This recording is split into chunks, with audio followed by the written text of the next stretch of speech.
fantasy break. While the Saints are going to be one of the worst teams in the NFL, they are one of my favorite teams to evaluate this season on a fantasy football scale.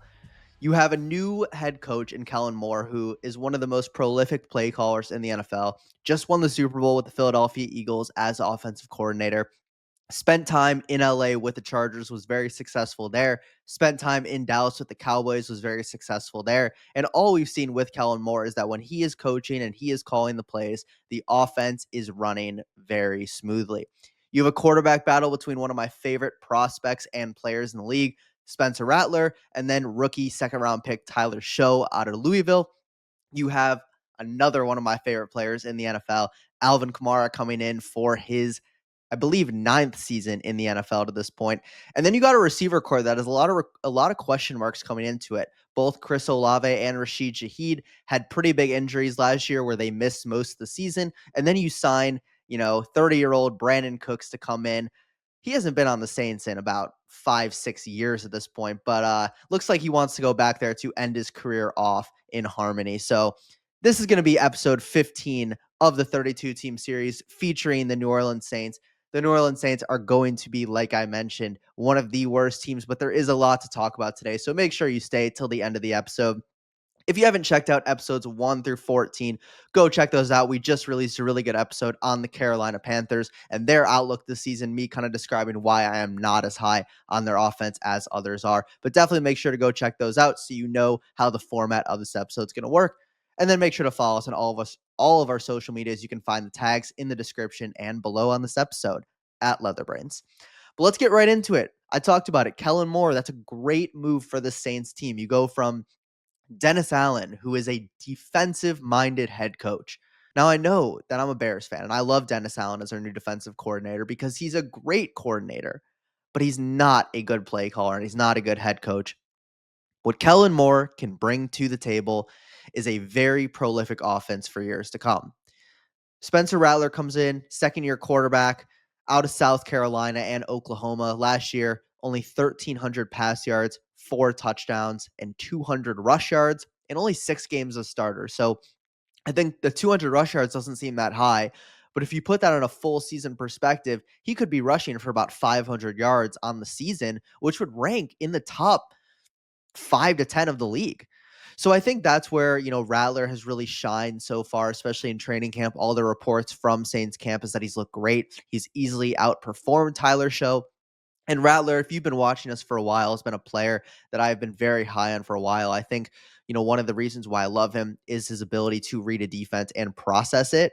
And I think that's what, he's kind of shown through training camp, that he can make those reads, he can find the open guy, and that they don't have to scheme everything open for him, which is not the case with a lot of other quarterbacks that are deemed good in the NFL, such as a guy like Jalen Hurts, who doesn't have, the processing skills, but he has a lot of plays schemed open for him, makes great throws. But Rattler is kind of the guy where I trust him to be able to read that defense, go from option 1 to option 2 to option 3 at a very quick process.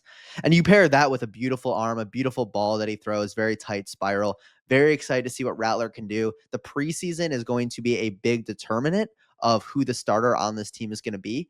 But right now it looks like Rattler has a comfortable lead, and I think it's pretty exciting to see that because, Rattler wasn't Kellen Moore's guy. Rattler was drafted last year by the old coaching staff.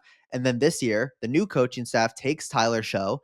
And then all of a sudden, Spencer Rattler's out playing him, and now they might start him. So, he's looking good based off that. But Tyler Show, just to highlight him a little bit, 25-year-old quarterback, goes round 2 a lot earlier than, we expected, going over guys like Shedeur Sanders, Dylan Gabriel, Will Howard, Kyle McCord, and even Jalen Milroe as well. And I think the thing with Show is that people really liked his arm talent and people liked his consistency, his IQ of the game. Threw for about 3,100 yards, 23 touchdowns, but only 6 picks last year. So I do think that, Tyler Show, he could be an okay quarterback, but I do think Spencer Rattler is the guy to win this job. And obviously, Derek Carr was the quarterback at the beginning of the season last year. But like I predicted, Spencer Rattler is going to step into those shoes this season. At the running back position, we have Alvin Kamara. I mean, this guy is just the definition of consistency.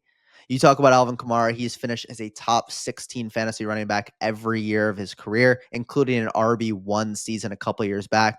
last year, 1,500 total yards, 68 catches, and 8 touchdowns. And I don't see any reason why any of this production is going to go down. You're going to have either a rookie quarterback or a second-year quarterback playing. They're going to be checking the ball down. They're going to be getting the ball into Kamara's hands. And if he can raise that touchdown amount this year, that's where his real value could stand.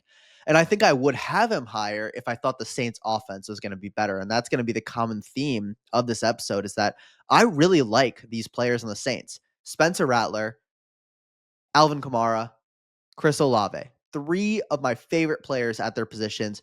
But because the offense is going to be so bad and so new, I'm not as high on them in fantasy this season. In this running back room, you have Kendre Miller, a young back, kind of dealt with injuries for a lot of his career.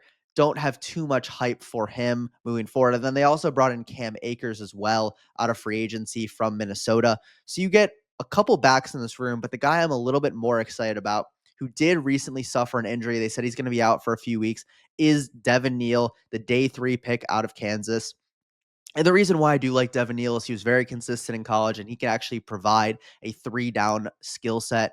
He had 3 straight seasons of 1,200 plus total yards, 20 plus catches, and 10 plus touchdowns. He was very consistent, and that's what I'm looking for in those college running backs, especially when you're playing at a system like Kansas, because Kansas isn't going to be producing these all talented players and these all-world players that are anything special. So the fact that Neal was able to produce 3 straight seasons, be able to play all those games, I think it bodes well for, Kamara could be out the door in a couple of years, and maybe Neal is able to step in. So I think for you in those dynasty leagues, for you guys out there that have those deeper rosters and could stash players like Devin Neal, I think he's a good player and the back to own in this backfield that isn't Alvin Kamara. Looking at the receiver room, like I mentioned, you got Chris Olave leading the pack. Couple concussions last year, but this is a guy that was a receiver too in both 2022 and 2023.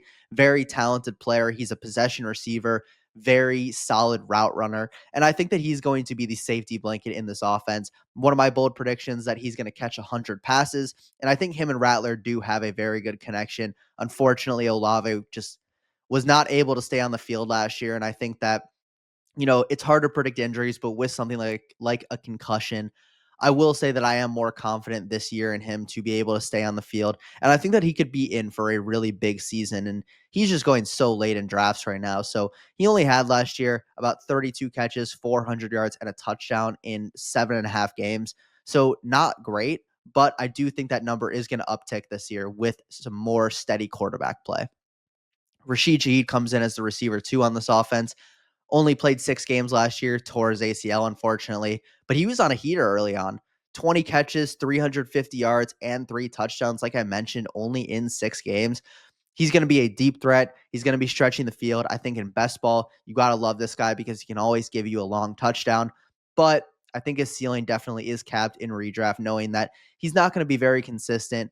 And on top of that, you just don't know how he's going to look after this major injury. Now, he is going to obviously be ready for week 1, but he is coming off an injury, and sometimes players do see a dip in their production when they come back from that.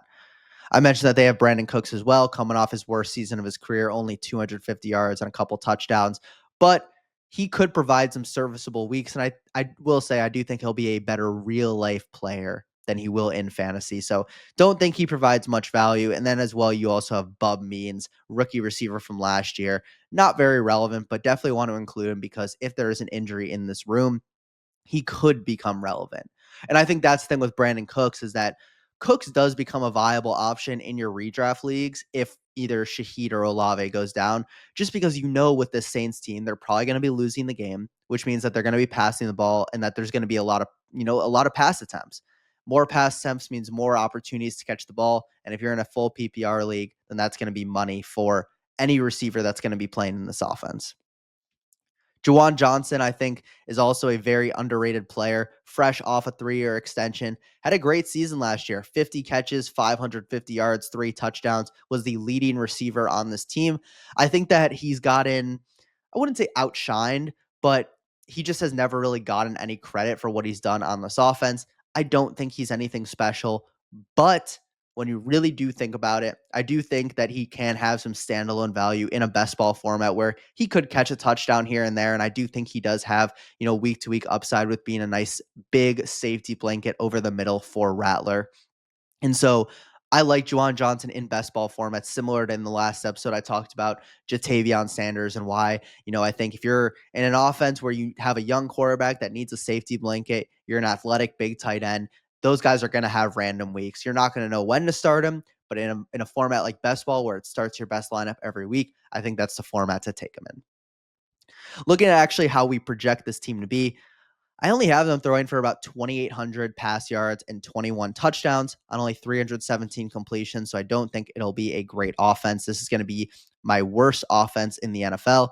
Now, they did add Kelvin Banks, this O line, which I forgot to mention at left tackle, one of my favorite prospects in the draft. And I think that is going to do wonders for them on the offensive line and hopefully allow them to establish the run a little bit more so that the play action downfield can open up. And that was a huge struggle of last year, is that they really were never able to develop the run game because they had no receivers. Nobody was scared of them deep.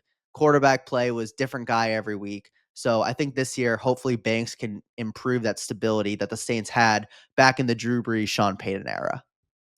So like I said, 2,800 yards, 21 touchdowns. I think with Rattler and Show, neither of these guys are good options in fantasy. But I do think if you're looking for a guy with upside in a super flex format, Spencer Rattler is your guy, like I mentioned at the beginning, because of that rushing upside. If he's going to be on pace to, average 30 rush yards a game or 25 rush yards a game, that's just going to be points that Show is not going to get you. He is the more traditional pocket passer quarterback. So I think Rattler is going to be a decent player in Superflex, but if you're in a one quarterback league, Rattler will never be on your radar of players. Looking at some of the pass catchers, I got Chris Olave at my receiver 37. He's going as the receiver 37, but this doesn't reflect my full opinion.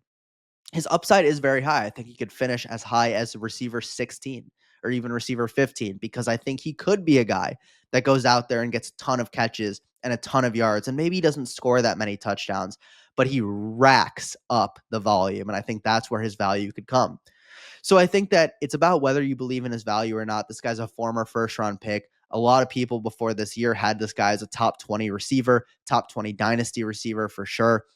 And so I think, one bad year, derailed by bad quarterback play, derailed by bad coaching, derailed by injuries, I'm willing to buy the dip on Olave. And I think in Dynasty, he's a really good player to buy because even if he doesn't necessarily return this value this season, maybe next season he takes that next step if he's able to produce on the field. Next up, we got Rashid Shaheed. I got him as my receiver 64. He's going as the receiver 55. I'm fine with that price. I think he's a great best ball player, like I mentioned. But with that injury and with the overall lack of consistency that Shaheed brings, I'm just not really interested in drafting him in any format that isn't a best ball league because I just can't see myself playing him the right week. And you're just always going to be guessing on, hey, what week is he going to score that deep ball? He burned me last season. Week 1 and week 2, he caught a 70-yard touchdown both games. And then I start him week 3 and he drops 1 point. So you just have that dilemma with him, and it's just going to frustrate you so much that I don't think that he is a great player in redraft, and that's why I have him a little bit lower on my rankings. Brandon Cooks comes in at my receiver 95. He's going as the receiver 101. He's going to be irrelevant in basically all league formats, but he could be a solid waiver wire guy if one of those top 2 guys gets hurt. So just keep that in mind.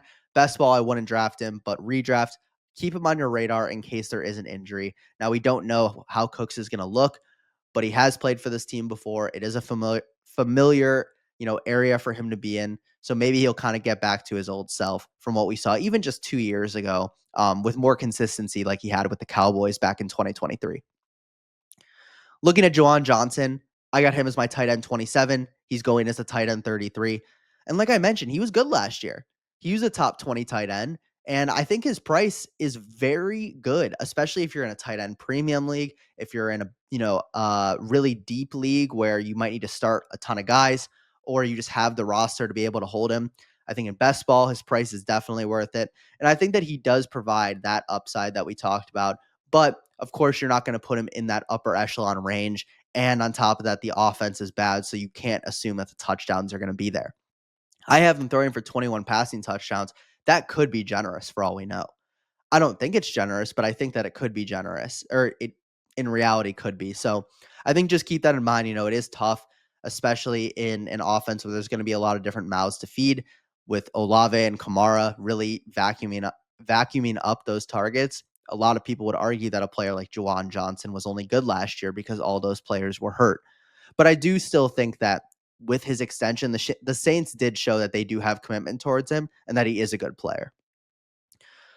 Looking at the running backs, we got Alvin Kamara. I got him coming in as my running back 14. He's going as the RB 15. But when I break it down, again, the thing that just lacks is the touchdowns.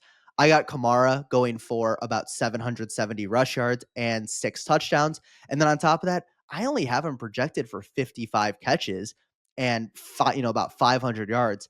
He had 68 catches last year, and he had 5 seasons with 80 catches. So this upside for Kamara is a lot higher than I have it.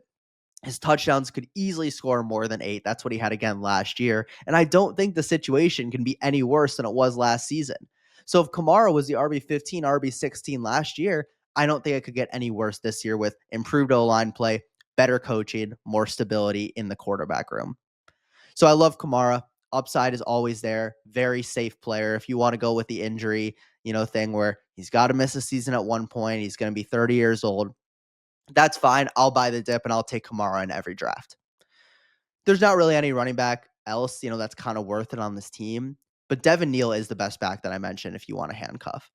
And that's the thing. It's like you guys are kind of saying in your heads when you're listening to this is, you like all these players, but you don't have them ranked high. I only have the Saints passing for 2,800 yards. So yes, I have Olave going for 85 catches for 770 yards and 4.5 touchdowns. But you have to realize if I had this team passing for 500 more yards, Olave's targets go up to around 900 yards. And now he looks like more of receiver 28 or something like that. And now his price goes up. So if the Saints offense is able to be better than it was and better than we're expecting, that's where the upside lies. And I think that right now he's getting priced at what the floor is. So I think it can't get worse, but it can only get better. And same thing for these other guys on this team with Kamara, Shaheed, Juwan Johnson. Looking at the strength of schedule, really good for the Saints team, similar to the Panthers, where they're going to have a really easy schedule for the division, and they did come in second to last. They have the third easiest schedule for quarterbacks, and then they have the seventh easiest schedule for running backs and receivers. So this is great, especially with Chris Olave and Rashid Shaheed both being kind of bubble starter players. Where if you're in an ESPN league where you start 2 receivers, 2 running backs, and a flex, Olave is probably not going to hit your lineup week 1. But if he has a really good matchup in week 15, 16, 17, he could 100% hit your lineup if he's having a good season or even a serviceable season. So just seeing that you have the 7th easiest for running backs, 7th easiest for receivers, and third easiest for quarterbacks, it makes me have a little bit more confidence that this offense could have more upside than we're giving them credit for. And Vegas, has them as the worst offense in the league. But I think that with the strength of schedule, it does provide a little bit more insight that even maybe in garbage time, they could produce more and at least get us more fantasy volume that we're looking for. And then at the tight end, they have the 11th hardest schedule. But I mentioned in the past, you're not gonna sit or start Juwan Johnson based off matchup. And if anything, that matchup isn't going to be based off what the tight end position's looking like. It's more of, are we expecting Rattler to throw for a lot of yards? Are we expecting the offense to move the ball? Not how is Juwan Johnson going to match up against this specific position group or this specific player. Their playoff schedule is looking pretty good. They play week 15 at home against the Panthers. The Saints play in a dome, which is always favorable in those December matchups.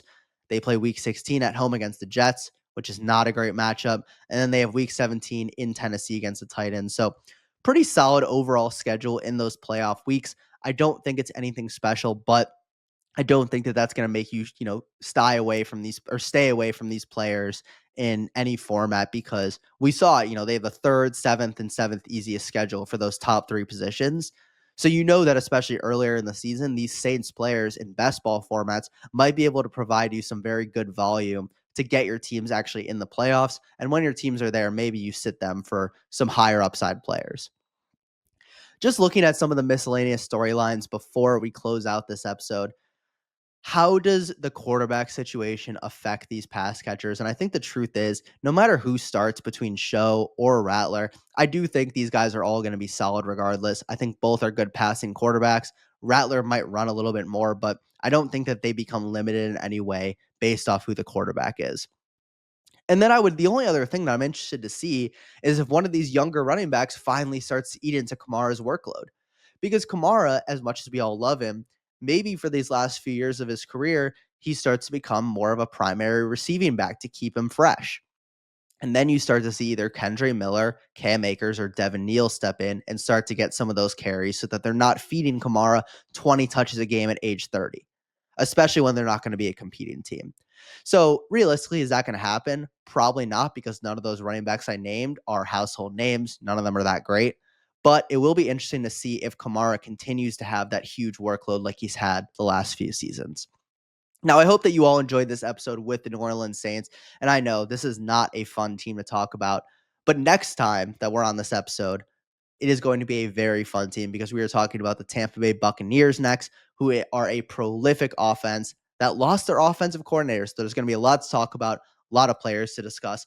Make sure you hit the subscribe button, give us a like on this video, let us know what you would like to see in future episodes, and also make sure to check out all of our other social medias at Leatherbrains. I hope that you all enjoyed this episode 15 of the 32 team series. We'll see you next time with the Tampa Bay Buccaneers to conclude the NFC South, and we're out. 3, 2, 1. Got a blast! Thanks for checking out the Fantasy Brains. Don't miss next week's episode, Thursday at 6 p.m. Eastern. See you next week, Brainiacs.